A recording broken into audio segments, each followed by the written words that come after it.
자, 우리 이제 청년아 지혜를 기대하라라는 이 제목으로 이제 잠언을 좀 우리 같이 나눠보려고 합니다. 제가 어잘소라고 했는데요. 어떻게 하면 잘 읽었다고 소문날까? 이제 이걸 좀 줄여가지고 네 번째 시간으로 이제 잠언을 우리가 좀 같이 나눠보도록 하겠습니다. 자, 제가 지금 화면을 보는 그대로 여러분 얼굴이 안 보이기 때문에 제가 지금 듀얼 스크린이 아니어서 그냥 제가 쭉 강의를 하도록 하겠습니다. 혹시 중간에 문제가 있는 분들은 소리를 좀 내주시면 제가 듣고 여러분에게 또 반응을 하도록 하겠습니다. 자, 먼저 우리가 이제 성경의 저자들은요, 하나님과의 친밀함, 그 달콤한 열매를 지혜라고 부릅니다. 하나님하고의 관계를 통해서 오는 부분들을 지혜라고 그래요. 사실 우리가 지혜라고 하면 뭐 이제 지식적으로나 어떤 뭐 인사이트나 통찰력을 가지고 이런 좀 지혜에 대한 부분들을 많이 다루려고 하는데, 사실 성경은 하나님과의 관계 그리고 친밀함을 통해서 이런 지혜를 우리에게 선물로 하고 있습니다. 근데 이 지혜는요, 또 이제 지식적인 측면, 우리가 잘 알고 있는 방면으로 좀 접근을 했을 때 한 사람의 경험으로만 되는 것은 아니에요. 어떤 한 사람이 이야기하고 한 사람이 말한 이런 체험했던 부분들을 가지고 저것이 지혜다라고 말할 수는 없습니다. 그래서 이스라엘이라는 한 민족의 축적된 경험과 통찰과 경험을 가지고 이런 것들을 다 모아서 이제 우리가 지혜라고 부르는 것이죠. 여러분, 한국말로는 우리가 잠언이라고 해요. 잠언. 요 잠언 뜻이요, 바늘 잠에 그리고 말언이죠. 그래서 바늘로 찌르는 말이다 라는 의미를 가지고 있습니다. 뭐 영어로 proverbs 하면은 속담, 뭐 이렇게 어떤 좋은 말들, 그러니까 이렇게 뭐라고 할까, 전통적으로 내려오는 귀한 말들을 표현할 때 proverbs라고 이렇게 표현을 하기도 하는데, 한글로 잠언, 우리는 이제 이 단어를 중국어에서 가져왔는데 바늘로 콕 찌르다 하는 이러한 의미를 좀 가지고 있습니다. 그래서 요거를 조금 더 풀어서 우리가 적용을 하자면요, 우리가 나쁜 길에 빠지지 않도록 경계하고 우리가 좀 정신 차리고 살아갈 수 있는 교훈, 아까 우리 선우 형제가 교훈에 대해서 이야기했었는데, 잠언은 우리에게 어떠한 교훈을 주고 있다라고 하는 것입니다. 자, 그래서 잠언의 특징을 좀 이제 제가 같이 여러분하고 살펴볼 텐데요. 여러분의 기대한 것과 조금 다른 부분들을 오늘 좀 많이 발견하게 될 것입니다. 잠언의 특징을 먼저 좀 보도록 하죠. 자, 잠언은 너무 실제적이에요. 그리고 너무 평범합니다. 우리가 성경하면 굉장히 이 안에 특별한 메시지들이 많이 있죠. 뭐 사복음서에 보게 되면 오병이어의 기적이라든지, 예수님이 막 그 바다 위를 걸어오시는 이러한 기적이라든지, 죽은 자가 막 살아나는 이러한 특별한 메시지가 있는 게 아니라, 잠언은 너무너무 실제적이고 평범해서요, 성경에서도 돋보이는 책이다라고 우리가 좀 알 수 있습니다. 그러니까 추상적이거나 영적이지 않다는 거예요. 굉장히 의외죠. 우리가 잠언하면 굉장히 좀 더 신비롭고 어떤 지혜와 다른 많은 부분들을 우리에게 전달해 줄 줄 알았는데, 지극히 평범하고 너무 실제적인 책이다라고 이렇게 이야기합니다. 그래서 이 책이 우리는 좀 약간 특별함을 가져서 더 좋은 책이라고 좀 이렇게 생각하고 싶지만, 사실은 이것들이 너무 평범하기 때문에 현실적이다라고 우리가 이렇게 표현을 할 수가 있어요. 그러니까 여러분 실제의 삶에서 너무너무 필요한 겁니다. 극적이지가 않아요. 그래서 여러분 삶이 매일매일 이런 이벤트가 있고 매일매일 극적인 삶이 되면 여러분 얼마나 피곤하신지 아시죠?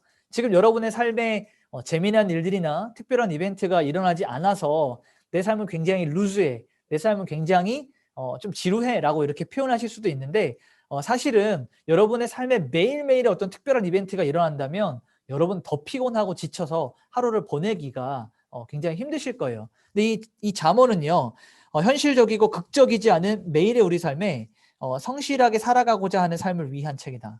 그러니까 저는 이거를 어떻게 좀 표현하고 싶냐면, 여러분에게 매일매일 주는 어떤 영적 양식, 매일의 만나와 같은 책이다라고 이렇게 이야기해 주고 싶어요. 그래서 여러분, 이 잠언을 몇 장으로 되어 있는지 아시죠? 잠언은 총 31장으로 되어 있습니다. 우리가 한 달을 쭉 보내게 되면 31일로 되어 있죠. 그러니까 매일 하루에 한 장씩 그 날짜 요일에 맞춰서 한 장씩 잠언을 읽는 것도 굉장히 좋은 묵상의 한 방법이 되기도 합니다. 그래서 이 잠언만 읽고 다른 성경을 읽지 말라는 게 아니라, 당연히 기본적으로 여러분이 성경을 읽고 있는 것 플러스 이 잠언을 하루에 한 장씩 그날에 해당하는 날짜에 맞춰서 읽는 것도 죽을 때까지 계속 읽어가는 것이 여러분에게 큰 도움과 유익을 줄 거라는 생각이 듭니다. 그래서 이 잠언이요, 제가 지금 방금 전에 말씀을 드렸죠. 매일의 우리의 삶 가운데서 필요한 책이다라고 했는데, 그럼 왜 어떻게 매일의 우리의 삶에서 필요한가? 이제 잠언의 내용을요, 제가 오늘 여러분 1장 1절에는 이런 말씀이 있고요, 2장 2절에는 이런 말씀이 있고요, 제가 장과 절을 설명하지 않고요, 전체적인 흐름을 설명을 할 건데, 여러분 이 잠언의 1장 1절에서부터 31장까지 다 읽어보면 이런 얘기들이 막 많이 나와요. 어떻게 하면 배우자와 말다툼을 하지 않는가? 누가 돈을 빌려달라고 하면 어떻게 대처를 해야 되는가? 내 돈은 어떻게 되고, 직장 생활, 내 일터에서는 어떻게 해야 되는지, 어떻게 하면 친구들과의 우정이 오래 가는지. 여러분 이거는 정말 실질적이고 매일 우리 삶에서 일어나는 일들 중에 하나, 이런 얘기들을 우리에게 알려주고 있다는 얘기입니다. 그래서 저는 이 매일 만나라고 표현하는 것이 너무나도 적합하고 적절하다는 생각이 들어요. 그래서 여러분은 이 잠언을 여러분의 실제 삶으로 가지고 가서 한 장 한 장, 한 절 한 절 삶에 대입해 보면서 여러분이 좀 꺼내 쓸 수 있는 그러한 좀 성경이 되었으면 좋겠다는 생각이 좀 많이 듭니다. 자, 그래서 이제 전체적인 프롤로그를 좀 이렇게 이제 볼 텐데요. 자, 여러분 잠언 1장에서 1절에서 7절이요. 이 잠언 전체를 여는 학습 목표를 제시하고 있습니다. 자, 우리 다해자매가요, 우리 1장 1절에서 7절. 여러분 지금 성경책을 좀 같이 펴고서 같이 이 강의를 들으시면 좋을 것 같아요. 잠언 1장 1절에서 7절 말씀을 우리 다해자매가 한번 읽어보도록 하겠습니다. 잠시만요. 금방 찾. 네. 잠언 1장 1절에서 7절까지 말씀을, 다른 분들도 성경책을 옆에 좀 펴두시고 뭐 핸드폰으로, 스마트폰으로 펴줘도 괜찮고요. 잠언을 같이 좀 옆에 두고 읽으시면 좋을 것 같습니다.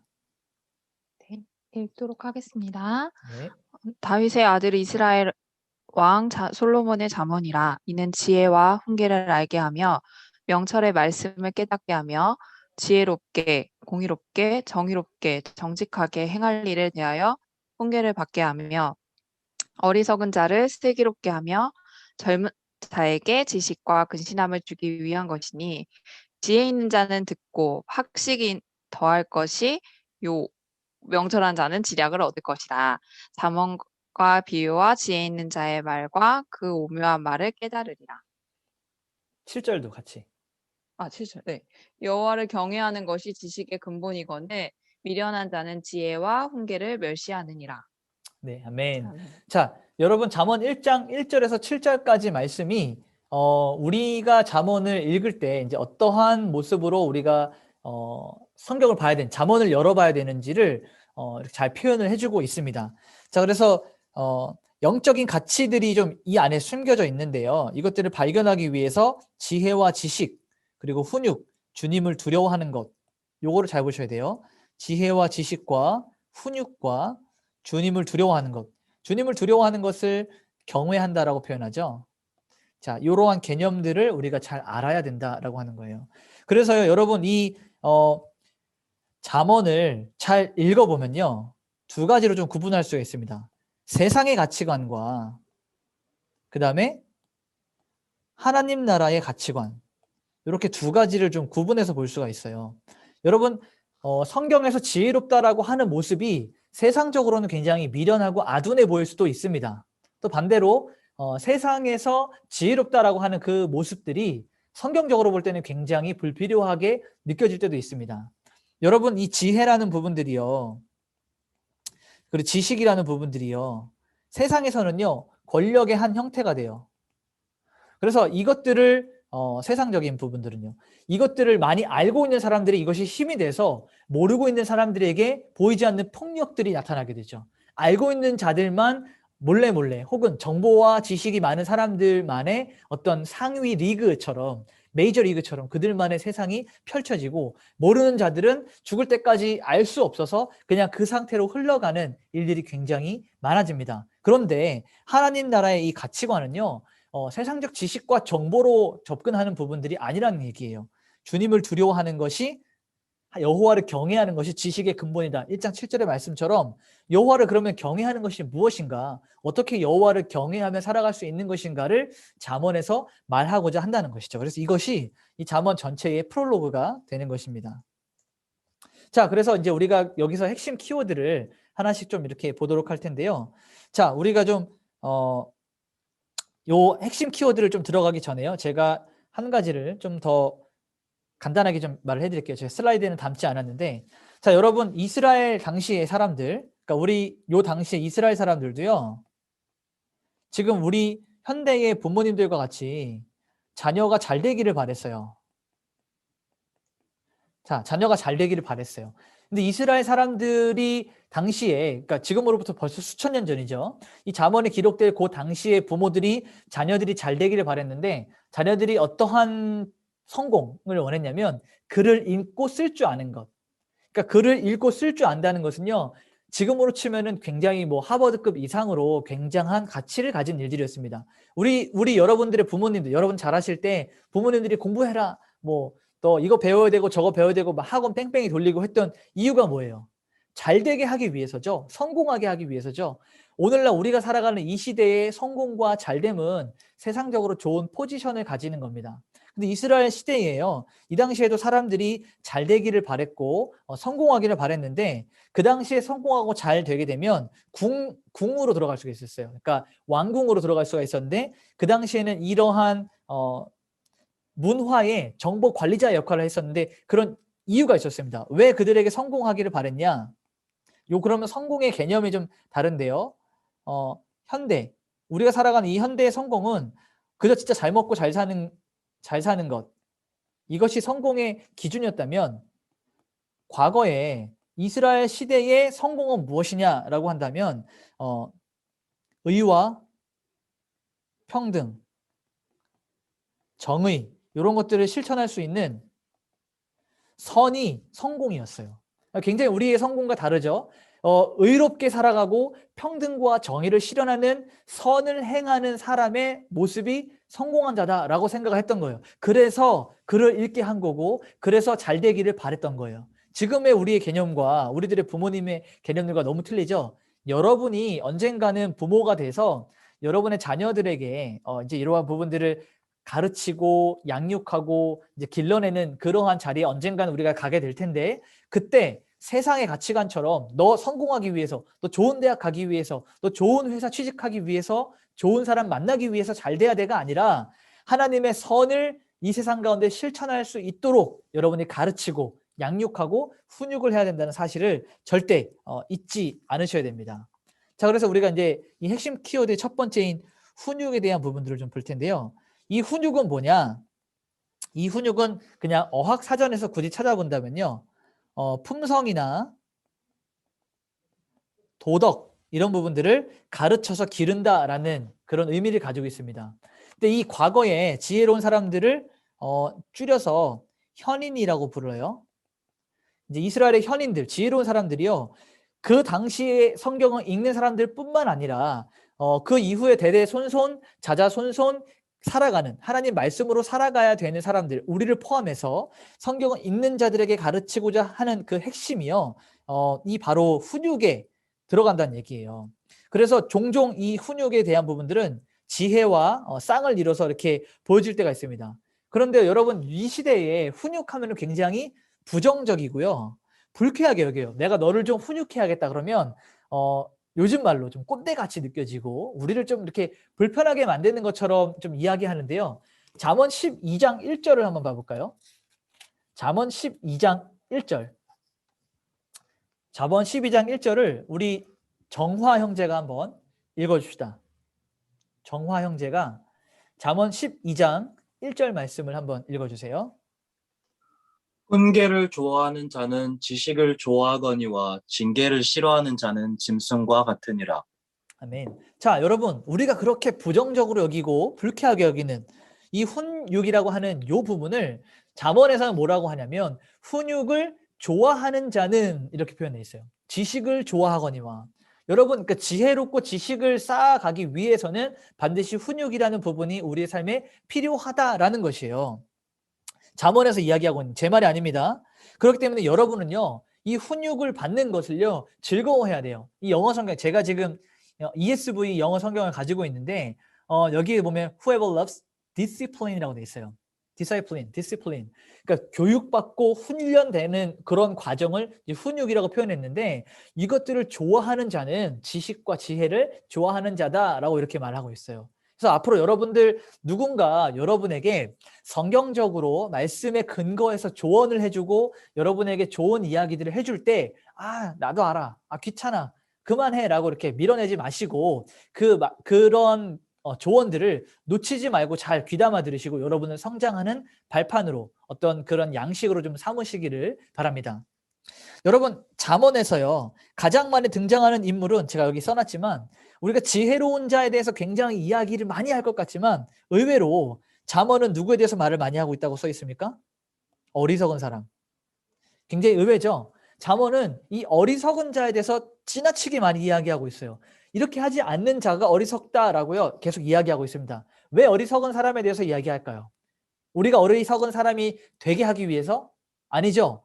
우리로 하여금 어리석은 사람이 되지 않게 하기 위해서 어리석은 자의 모습을 계속해서 보여주는 거예요. 반면교사를 삼아서 우리가 그렇게 되지 말아라 라고 이렇게 얘기하는 거죠. 이 어리석은 사람은 그럼 어떤 사람이냐? 자기가 틀렸다는 것을 진지하게 고려하지 못해요. 그러니까 자기가 틀렸다고 생각하지 않는 거예요. 내 말이 옳다고 여기고 내가 맞다고 말하고 나만 괜찮다라고 말하는 부분들.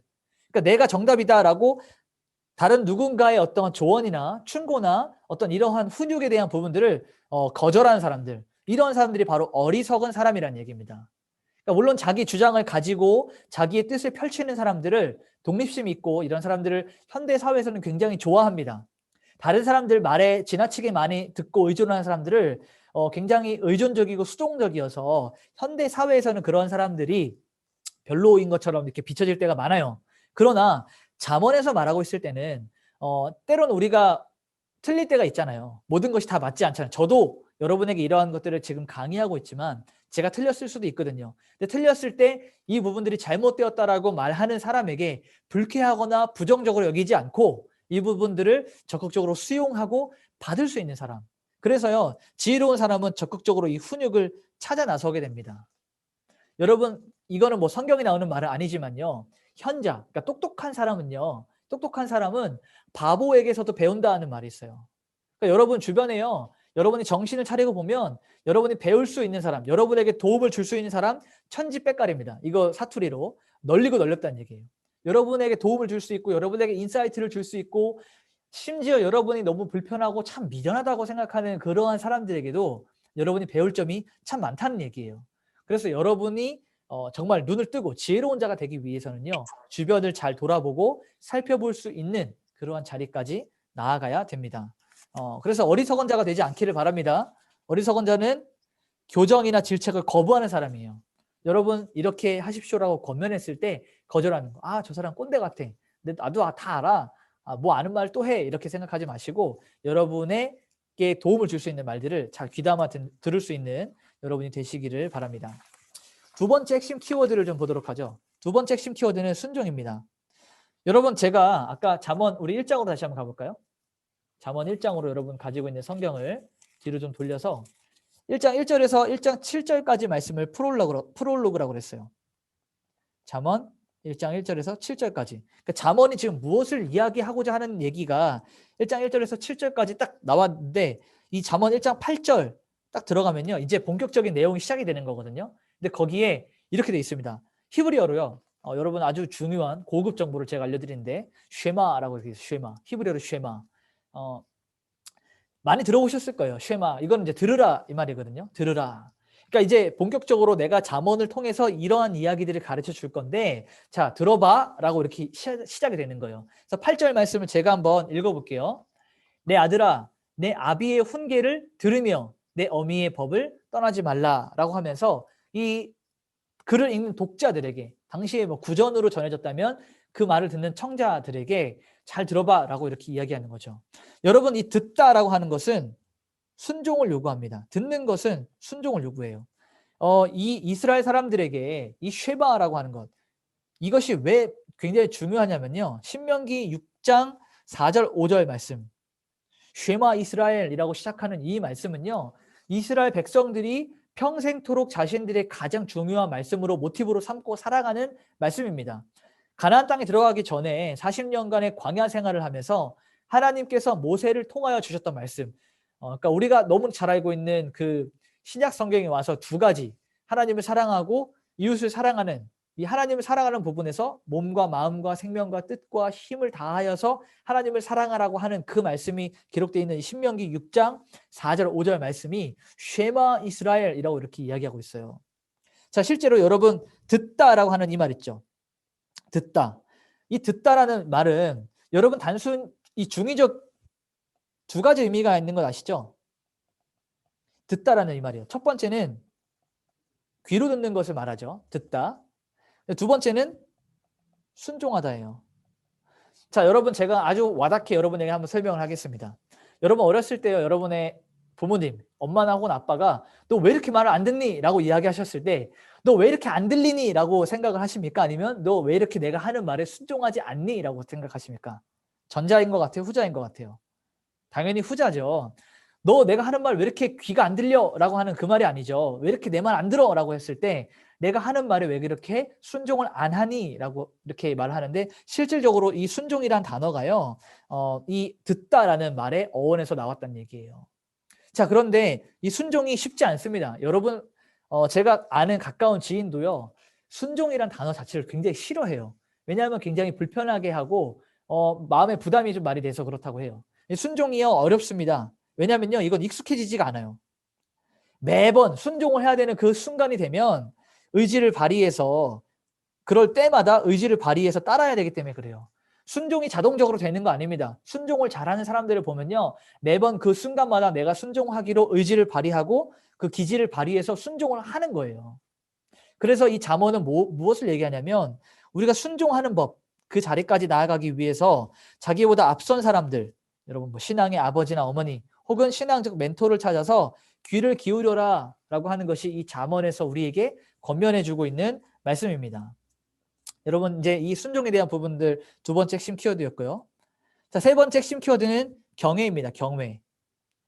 이 경외를 영어로 하면 fear이라고 하죠. 이 fear은 근데 다른 의미로 하면 무서워하다, 두려워하다 이런 의미가 있어요. 근데 여기서 말하는 경외는 다른 의미에서의 경외입니다. 그러니까 다른 의미에서의 두려움과 무서움입니다. 하나님을 봤을 때 그의 존재와 그의 어떤 나타나심과 그의 말씀과 그분 자체가 너무 크시고 너무 영화롭고 너무 놀라우신 분이기 때문에 그분 앞에 서면 내가 자연적으로 두려워지는 그의 존재 때문에 두려워지는 막 나를 벌하거나 때리거나 어떤 화를 내실까 봐에 대한 무서움이 아니라 그의 존재로 인한 두려움 그 하나님 앞에 내가 서다니 하는 이러한 경외함을 나타내고 있는 건데요. 자, 잠언 15장 33절을 한번 보도록 하죠. 잠언 15장 33절을 여러분이 가진 성경을 한번 펴보도록 하겠습니다. 자, 33절에 이렇게 써 있어요. 여호와를 경외하는 것은 지혜의 훈계라 겸손은 존귀의 길잡이니라. 그러니까 여호와 하나님을 경외하고 두려워하는 것이요 훈육이고 지혜다라고 이렇게 말하고 있어요. 지혜의 훈계라. 요 훈계가 훈육이죠. 그래서요 이 잠언의 현인들, 그러니까 고대 이스라엘의 지혜로운 자들은 하나님을 경외하는 것과 지혜를 동등하게 여겼다라고 하는 거예요. 같은 의미로 봤다는 얘기예요.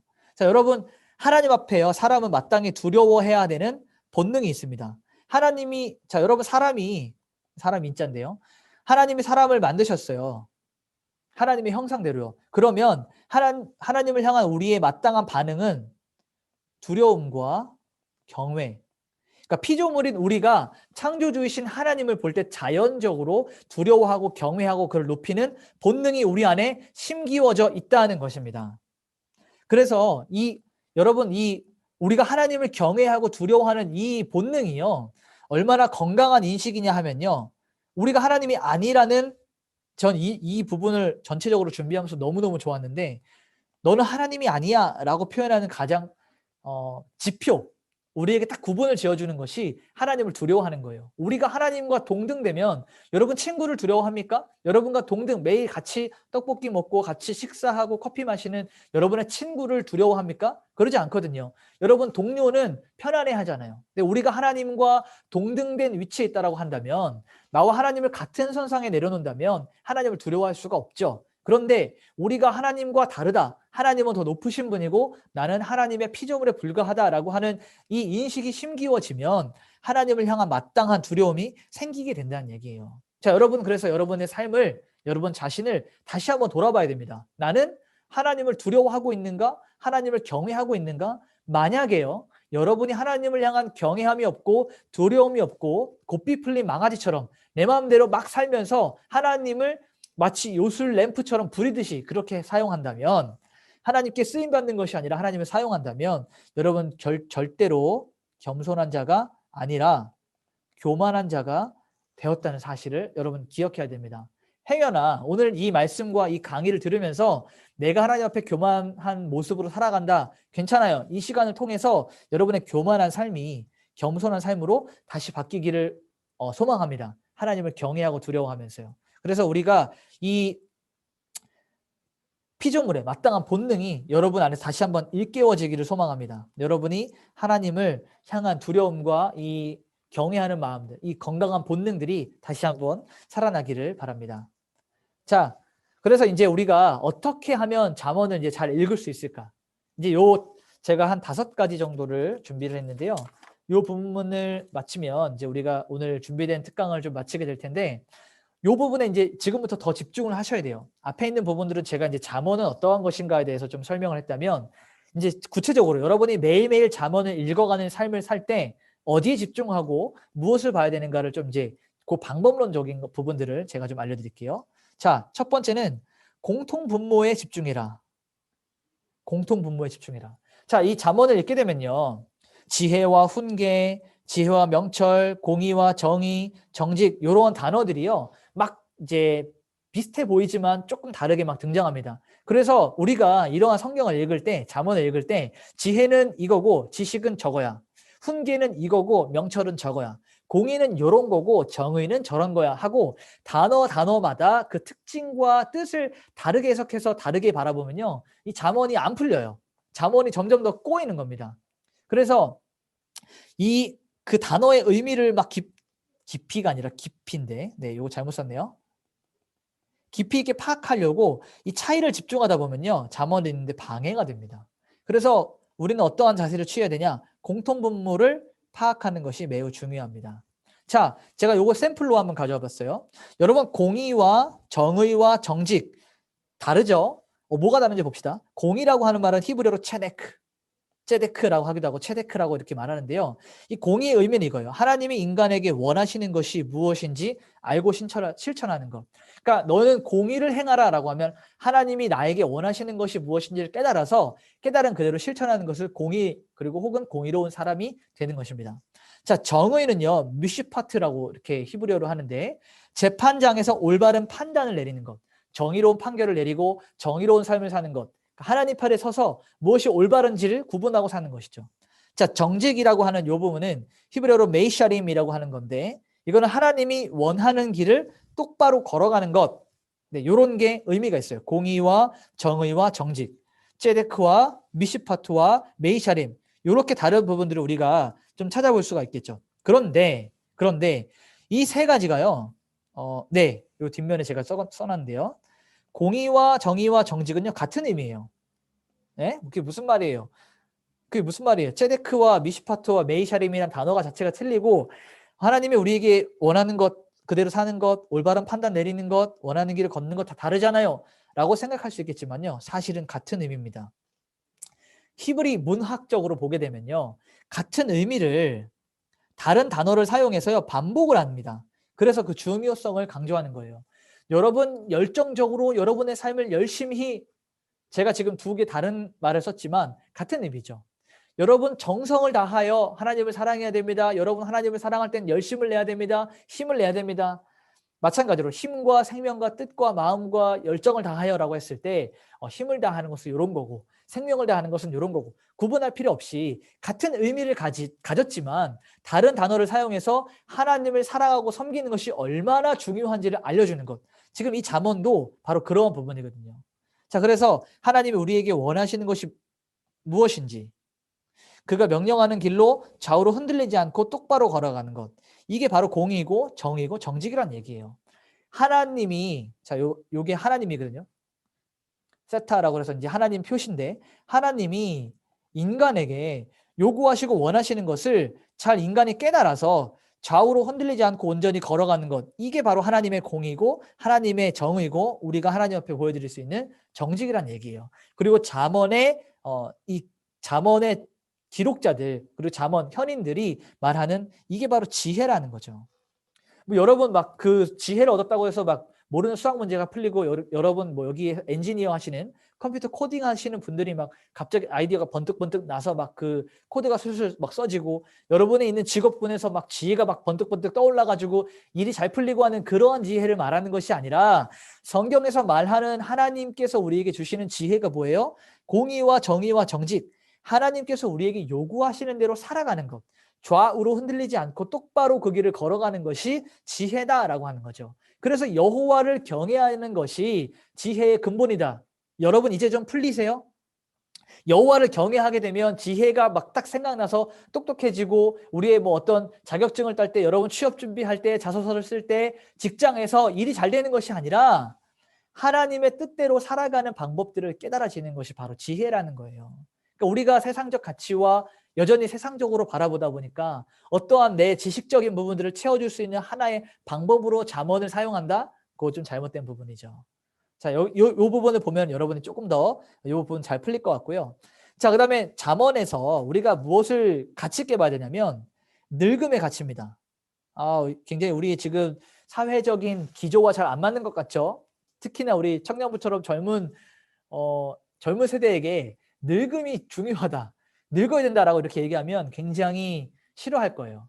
뭐 여러분들 지금 여기 지금 자매분들이 많이 듣고 계신데, 자매분들 이렇게 얼굴에 화장품 바를 때도 뭐 발라요? 안티에이징. 늙어가는 것은 안티, 반대한다. 그래서 안 늙으려고 우리가 기를 쓰고 막 뭐 주름 펴지는 거 바르고, 뭐 요새 남성분들 많이 바르는데 그런 늙지 않으려고 많이 애를 쓰는데, 잠언에서는 늙어가는 것들이 굉장히 중요하다, 늙음의 가치에 대해서 이렇게 얘기하고 있다는 거죠. 자, 1장 8절에 제가 아까 읽었기도 했지만 다시 한번 제가 읽어볼게요. 프롤로그가 마치고 나서 잠언을 시작하는 첫 번째 절이었던 1장 8절에는 이렇게 돼 있어요. 내 아들아, 내 아비의 훈계를 들으며 내 어미의 법을 떠나지 말라. 그러니까 잠언은요, 부모가 아들에게 들려주는 이야기 형식입니다. 부모가 아들에게, 요거를 조금 다른 접근으로 해보면요, 늙은이가 젊은이에게 던져주는 이야기다라고 하는 거예요. 이 잠언에는 매우 중요한 가치관이 있는데요, 그것이 바로 늙음과 젊음이 주는, 늙은이와 젊은이가 가지고 있는 사회 문화적 가치관이 있습니다. 여러분 요즘에는요, 정치적인 것도 그렇고 모든 사회, 모든 이런 잠시만요. 사회의 모든 기류와 이런 흘러가는 문화들이요, 젊은 세대들이 주도해 갑니다. 여러분 요즘에는 어때요? 요즘에는 MZ세대라고 하죠. MZ세대. 여러분도 MZ세대 가운데 포함이 되고, 여러분이 사회와 문화를 주도해 가요. 여러분이 하는 것이 답이고, 조금 지나면 이제 우리도 그 사회의 주류를 뺏기겠죠. 다음 세대에게 문화를 뺏기겠죠. 그래서 우리 학생들이 쓰는 단어들, 그들 어떤 가치관들이 우리도 따라가야 되는 그런 문화 가운데 살아가게 될 거예요. 그런데 성경에서 잠언이 얘기하는 것은요, 그렇지 않다는 겁니다. 여러분 현대인들, 우리가 살아가는 현대인들은요, 미래지향적입니다. 그렇죠? 여러분과 저는요, 굉장히 미래지향적이에요. 그러니까 앞으로 어떠한 일들이 일어날 것인가, 다음 세대 닫고 다음 세대 이야기하죠. 우리의 다음 세대들이 어떻게 될 것인가, 이렇게 얘기해요. 그런데 과거의 이스라엘 사람들, 이 사람들은 어떤 방향성을 가지고 있었냐면 과거 지향적이에요. 자, 여기 요 선이 오늘이라고 하는 관점으로 봅시다. 제가 요거를 한번 설명을 해볼게요. 서서 어디를 바라보고 있는가가 그 사람들이 어느 방향성을 가지고 있는가 나타나는 건데, 오늘을 기점으로 과거와 미래가 있어요. 오늘을 기점으로 우리가 과거를 바라보면 사람이 이렇게 이제 딱 서 있어서 이쪽을 바라보고 있으면 과거 지향적이 되는 겁니다. 미래를 등지고 있고 과거를 바라보면요. 반대로 미래를 바라보고 과거를 등지고 있으면 미래 지향적인 사람이 되는 거예요. 근데 우리가 지금 여기에 서 있죠. 오늘날의 우리 미래를 바라보면서 미래로 달려가기 때문에. 그런데 왜 이스라엘 사람들은 과거를 바라보고 과거 지향적인 삶을 살았는가? 이것이 굉장히 중요합니다. 자, 왜 그것이 중요한지를 제가 한번 이야기해 보도록 하죠. 자, 성경에서요, 계속해서 이전 일을 기억하라. 이전 일을 기억하라. 이전의 과거의 일들을 자꾸 꺼내서 살펴보라고 하는 근본적인 이유가 있어요. 하나님께서도 이스라엘 사람들에게 뭐 과거의 출애굽의 그 구원 사건을 잊지 마라. 하나님께서 아브라함과 이삭과 야곱을 계속 꺼내시고 이렇게 하셨던 이유가 뭐냐면요. 이 과거의 가르침이 중요하기 때문에 그래요. 하나님께서 들으라라고 말씀하시면서 과거의 일들을 계속 이야기하는 것. 그러니까 이 과거가 굉장히 중요하다. 하나님께서 역사하셨던, 하나님께서 실질적으로 다스렸던 그때에 더 가깝다라고 여겼기 때문에 그래요. 그러니까 과거의 신명기 그리고 이 모세오경에는 율법들에 조금 더 가까운 사람들, 이 어른들, 늙은이들이 아무래도 요즘 젊은이들보다 더 많이 하나님을 가까이, 이 부분은 제가 이제 끝부분에 한 번 더 설명을 할 건데 이 부분 지금은 한번 그냥 듣고 넘어가세요.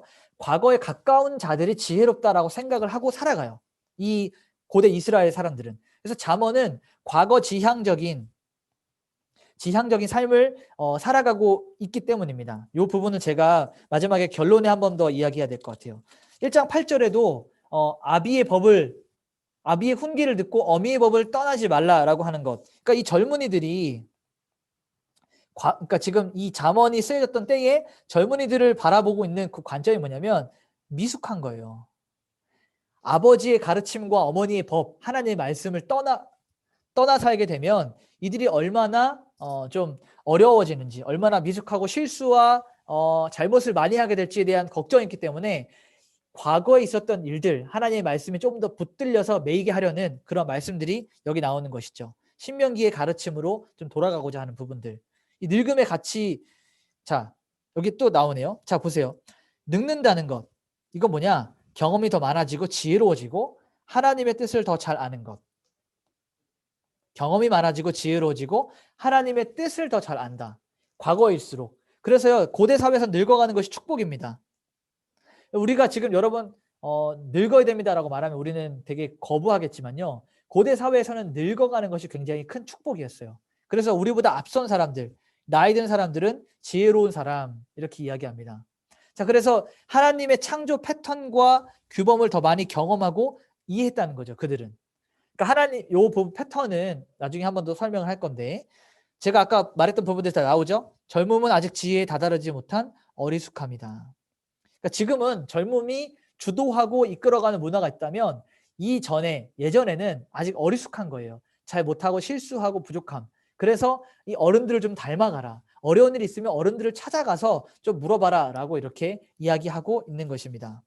자, 또 하나 잠언을 읽는 방법 중에 하나는요. 지나친 영적인 해석을 피하라. 성경은요. 영적인 이야기들이 굉장히 많아요. 그런데 이 잠언에서 많이 나오는 단어들이 있죠. 사랑과 인내와 겸손과 구제와 공평 이런 부분들. 뭐 아까 우리가 다뤘던 공의와 또 뭐 있어요? 정의와 정직과 이런 부분들이 있는데 이런 단어를 한번 보세요. 이런 단어의 특징이 뭡니까? 굉장히 훌륭한 가치를 가졌어요. 그러나 그럼에도 불구하고 이것들이 영적이거나 신비한 것들이 아니라는 거죠. 여러분 사랑이나 인내나 겸손, 구제, 공평, 공의, 정의, 정직 이게 영적인 단어입니까? 아니에요. 굉장히 현실적인 단어입니다.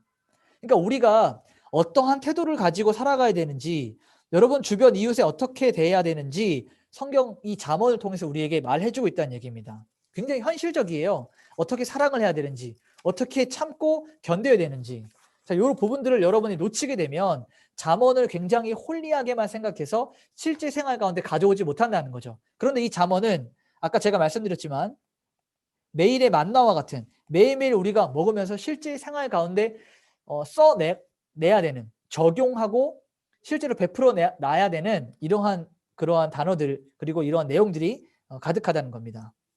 그래서 잠언은요, 하나님을 설명하기보다 하나님을 믿는 우리, 그러니까 이 부분이 굉장히 중요한데, 하나님이 인간에게 원하시는 바가 무엇인지 더욱 초점을 두고 있어요.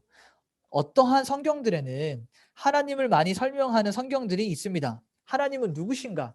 여러분, 빌립보서 2장 6절에서 뭐 10절 정도 되는 2장 이 중간 부분에 보게 되면요, 예수 그리스도에 대해서 바울의 찬송시가 나와요. 그는 하나님과 본체시나 하나님과 동등됨을 취하지 아니하시고 하면서 예수 그리스도의 그 낮아지심과 높아지심과 하나님은 누구신지에 대해서 설명하는 부분이 나옵니다. 그러나 잠언은 하나님은 누구신가에 대한 그러한 내용들보다는 하나님이 인간에게 원하시는 것, 그러니까 우리가 어떻게 살기를 원하시는지에 대한 내용들이 써 있는 거예요. 뭐 하나님이 만드신 세상과 하나님은 누구인가 이런 설명한 책이 아니라 우리에게 무엇을 원하시는가. 그래서 잠언은 더욱더 현실적이다. 여러분의 오늘에, 특히 청년들에게 오늘 하루를 살아가는 여러분에게 반드시 필요한 현실적인 책이다. 이것이 잠언이다 라고 말하는 것이죠. 자, 그리고 5번째 중에서 이제 4번째인데요. 문맹의 적합성을 따지는 것. 자, 잠언을 우리가 읽을 때 아까도 제가 말씀을 드렸지만 단어로 접근하면요, 굉장히 어려움을 우리가 만날 수가 있는데, 이 특정한 단어들이나 구절은요, 반드시 어디서 해석을 해야 되냐면 큰 문맥 속에서 해석을 해야 됩니다. 그러니까 앞뒤 좌우에 어떠한 말씀들이 있는지 같이 묶어서 봐야지, 여러분, 우리가 뭐 코끼리 다리만 만져보고 딱딱하고 거치니까 이것은 나무입니다 라고 말하면 안 된다는 얘기예요. 몇 걸음 더 뒤로 물러나서 전체적인 것을 보고 이것이 코끼리구나 하고 알아야지, 가장 가까이에서 붙어서 다리만 좀 쓸어보고 딱딱하니까 나무다라고 말하는 것은 그것을 완전히 왜곡해서 해석을 하게 되는 거죠. 잠언도 마찬가지입니다. 그래서 실질적으로 우리가 해석을 좀 도움을 줄 수 있는 예가요, 잠언 31장입니다. 아마 신앙심이 굉장히 좋다라고 말하는 남자 형제들은 이상형이 누구예요? 이렇게 물어보면 잠언 31장에 나오는 여인입니다. 현숙한 여인입니다. 뭐 이렇게 말하는 굉장히 이상한 형제들이 많아요. 정상적이지 않습니다. 자, 그런데 이 현숙한 여인에 대해서 좀 오해를 하고 있는데, 오늘 새벽 예배 설교 시간에도 좀 잠시 언급이 나왔지만, 여기서 말하는 현숙한 여인 하면요, 한국의 유교적인 사상으로 우리가 접근을 많이 합니다. 그래서 현숙한 여인 하게 되면요, 어떠한 이미지가 탁 떠오르게 되냐면요, 현모양처, 그러니까 좀 똑똑한데 현모양처의 모습이 떠올라요. 그래서 옛날에 뭐 형제들이 현숙한 여인을 이상형입니다라고 이렇게 얘기하고는 했었어요. 근데 우리가 성경을 잘 보고 그 잠언 31장으로 여러분 한번 가보세요. 잠언 31장, 잠언에 있는 가장 마지막 부분입니다. 잠언 31장에 가게 되면요, 10절에서부터 31절까지 이 현숙한 여인에 대해서 설명을 하고 있는데, 이 내용을 잘 읽어보면요, 현모양처처럼 조용하고 차분하고 그냥 머리만 똑똑하고 지혜로운 그런 부분을 말하고 있는 것이 절대 아니다라는 것을 알 수가 있어요. 의미 자체도 한국말로는 현숙하다라고 번역을 했지만 실질적인 번역은요, 유능한, 담임 목사님께서는 이거를 좀 능력 있는이라고 이렇게 표현하셨는데, 유능한 여인으로 해석을 하는 게 의미상으로도 맞습니다. 그리고 문맥상으로 봐도 맞아요. 31장의 12절, 13절 제가 한번 읽어볼게요. 31장 12절, 13절, 이 현숙한 여인에 대해서 말하고 있는데요. 그런 자는 살아있는 동안에 그의 남편에게 선을 행하고 악을 행하지 아니하느니라. 그는 양털과 삼을 구분하여 부지런히 손으로 일하며, 제 14절 읽어볼까요? 상인의 배와 같아서 먼 데서 양식을 가져오며. 자, 15절도 읽어볼게요. 밤이 새기 전에 일어나서 자기 집안 사람들에게 음식을 나눠주며 여종들에게 일을 정하여 맡기며. 16절에 밭을 살펴보고 사며 자기 손으로 번 것을 가지고 포도원을 일구며. 자, 보세요. 집안일을 하고 양식을 구하러 다니고, 뭐 제가 부동산이라고 표현을 했는데 그 제가 연구한 책에는 부동산이라고 이렇게 현대식으로 표현을 해놨는데, 여기 포도원을 산다고 돼 있죠. 밭을 산다. 부동산을 구하고 관리하고 옷을 팔고 밤 늦게까지 장사하고 굳이 하는 일에도 솔선수범한다. 이 사람이 현모양처입니까? 아니면 유능한, 능력 있는, 이렇게 여인으로 해석하는 게 맞습니까?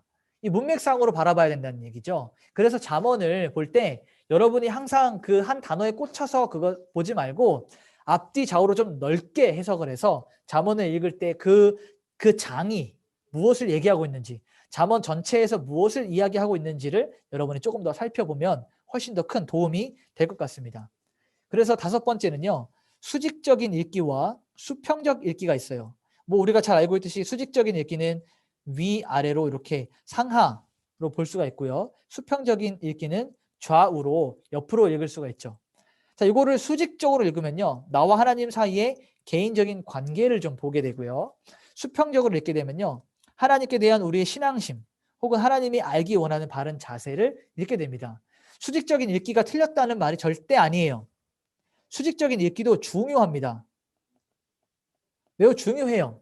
왜냐하면 하나님과 우리 사이의 관계적인 개인적인 관계에 대한 부분이 있기 때문에. 그러나 잠언에서 말하고 있는 것은 뭐예요? 수평적인 읽기다. 죄송합니다. 여기 이 부분은 수직적 읽기돼요. 우리가 하나님을 향한 신앙을 표현하고 하나님을 알고자 하는 이런 바른 자세는 수직적인 읽기 들어갑니다. 근데 이 수평적인 읽기는 인간과 인간 사이, 인간과 자연 사이 이런 것들을 보게 돼요. 그러니까 우리가 어떻게 살고 이웃과 어떤 관계를 맺고 이런 하나님의 뜻을 발견하는 것. 지금까지 제가 설명한 것을 잘 정리해서 보면 여러분 잠언이 수직적인 읽기가 강조되고 있습니까? 수평적인 읽기가 강조되고 있습니까? 수평적이거든요. 그러니까 이 잠언은 계속해서 우리에게 어떻게 살 것인가에 대해서 how to live, 어떻게 살 것인가에 대해서 이야기하고 있는 거예요. 어떻게 살아야 하나님의 뜻대로 살 수 있을까? 여러분 뭐 그런 기도 많이 하잖아요. 하나님의 뜻을 알려주셔서 하나님의 뜻을 알기 원합니다. 여러분 잠언을 읽으세요.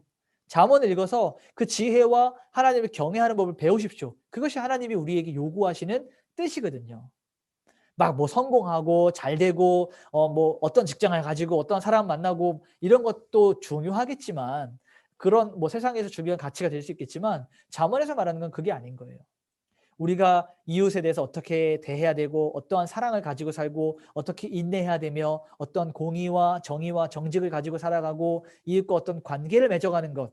맨 앞으로 가면은 뭐 다른 사람이 우리에게 돈을 빌려달라고 했을 때 어떤 자세를 취해야 되는가. 이러한 실질적인 부분들도 다루고 있는 잠언은 매우 현실적인 책이다라고 하는 것입니다.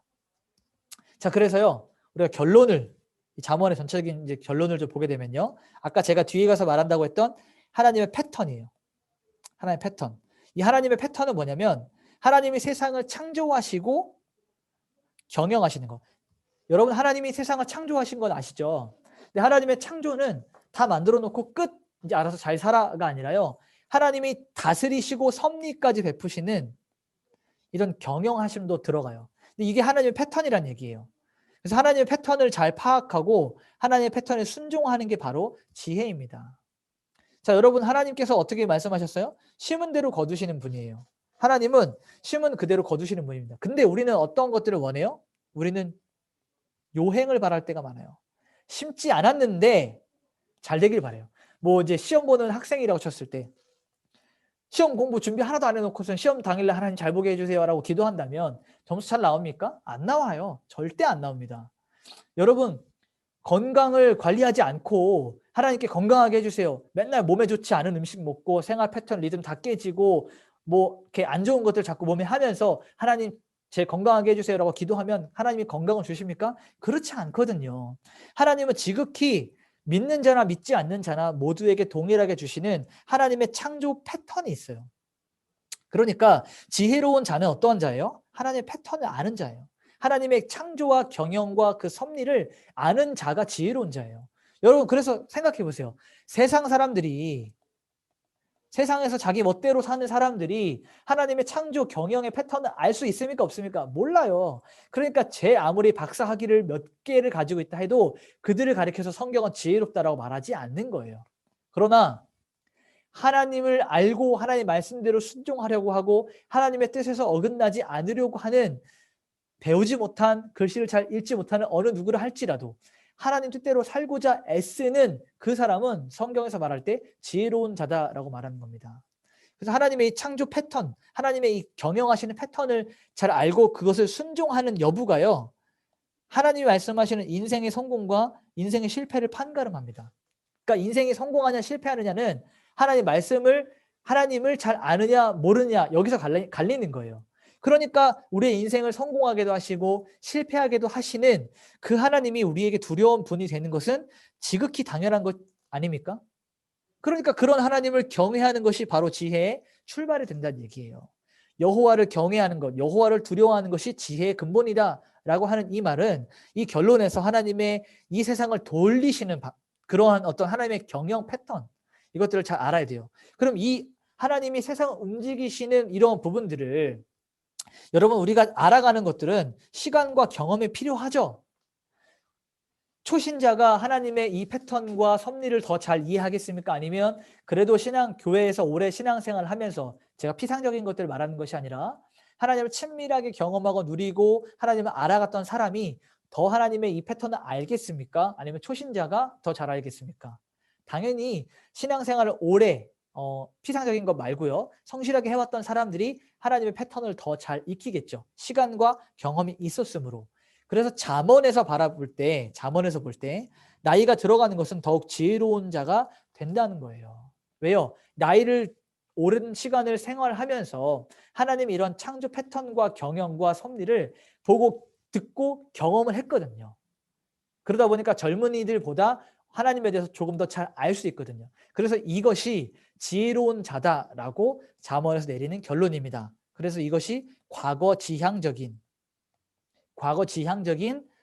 관점을 가지고 살아가는 그 이스라엘의 사람들이었고, 그래서 우리가 이제 앞으로 성경을 읽을 때 제가 말씀드렸던 이 5가지를 키포인트로 해서 좀 매일매일 읽으시면 여러분에게 큰 도움이 되지 않을까 싶습니다.